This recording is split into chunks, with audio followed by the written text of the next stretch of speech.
Howdy folks, and welcome to the first of my patch 8.3 Catweaving guides. This is a 3-part series where I will teach you about Restoration Druid Catweaving, starting at the basics, for players just picking up with the Resto Druid spec, to those interested in pushing this playstyle as far as they can go.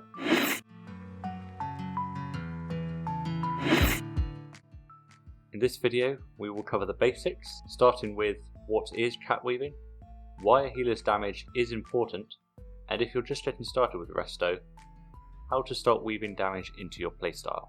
If you're looking for more in-depth rotations or gearing talent advice, those will be in future videos. Catweaving refers to using the level 45 talent Feral Affinity in order to gain access to additional abilities in your cat form. These abilities will allow you to put out more damage than your traditional humanoid form. Both Guardian and Resto Druids can use this, but this guide will focus exclusively on Resto Catweaving. Also in this talent row is Balance Affinity. While this serves a similar purpose, its numbers are not quite as competitive as Feral Affinity, and Moonkin Weaving does not roll off the tongue quite as easily as Catweaving. For many players, particularly newer ones, the concept of healers doing damage seems counterintuitive. However, a fundamental rule of boss encounters, or Mythic Plus, is that individual damage does not matter as much as the entire team's damage output. Almost everyone will have had an encounter where they wiped at 0% or a Mythic Plus that was just over the time. When you look back and find that you were 1000 damage away from success, you will realise that 1000 damage would have been a kill whether it had come from a damage dealer, a tank, or a healer. What makes this different for healers more so than tanks is that damage is not usually a part of their standard rotation. Tanks use abilities that deal damage to generate resources, but Resto Druids do not. All of their damaging abilities are separate from their healing. Because healers deal with a different health pool than damage dealers, there will be times when everyone in the group is at full health, or in no danger of dying, while heal over times heal them up. In a raid setting, this is even more likely, and this leads to overhealing. Overhealing is a statistic of wasted healing, as players cannot be healed above 100% of their health, so any healing done is wasted. Overdamage is not a concept because most of the time when there is nothing to damage, it is because the encounter has ended. Overhealing is unique, and it is because of this time when healers may be left with no healing to do that healers dealing damage becomes the best use of their time.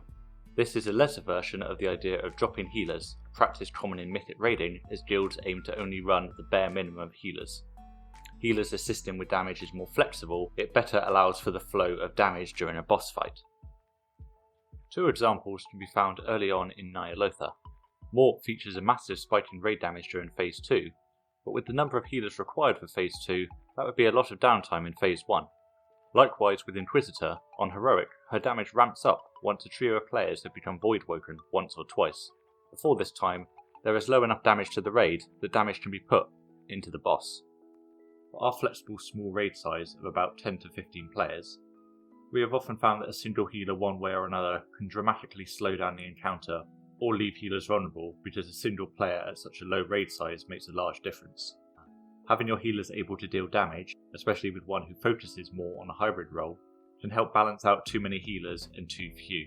Healers are naturally better at dealing damage than damage dealers are at healing, because Blizzards have given healers the ability to deal damage when alone, along with a large number of damage dealing trinkets, Azerite traits, and corruptions.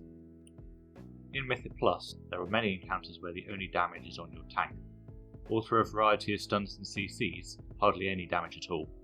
To push faster times, healers can insist in killing these packs, then simply heal any damage after the encounter has ended while moving to the next. Because 5-man content is less intense on mechanics, especially if you look at typical mechanics aimed at healers in raid content, such as consistent damage, every healer should find downtime, assuming their party can handle the mechanics that are in play. Following up on talking about dungeons is a great place to start with the very basics of Catweaving, especially if you are just starting or gearing up a druid. While different people will have different opinions on how to get started, this section will cover those new to the concept of adding damage as a healer or getting started with the Resto Druid spec. A concern many will have is that they want to make sure their group stays alive, and this is a well-founded concern. Ultimately, as a healer, your job is to make sure everyone stays alive. Therefore, when getting into the hang of weaving in damage, it is best to start simple and strong, with Moonfire and Sunfire, or in AoE scenarios, Sunfire then Moonfire. Maintaining a good uptime on these dots not only gives you great damage, the strongest dots Catweavers have access to, but they also only take up 2 global cooldowns with 2 instant cast spells. Because of how refreshing dots work, you can refresh these around the 3-second mark and not lose out on either. If we look at another Druid's logs from my raiding group, we will see just how potent Moonfire and Sunfire can be. In fact, these abilities are so potent that in the optimal DPS rotation for Catweaving, you should leave Catform to cast these 2 dots. They really are strong enough to warrant 3 global cooldowns.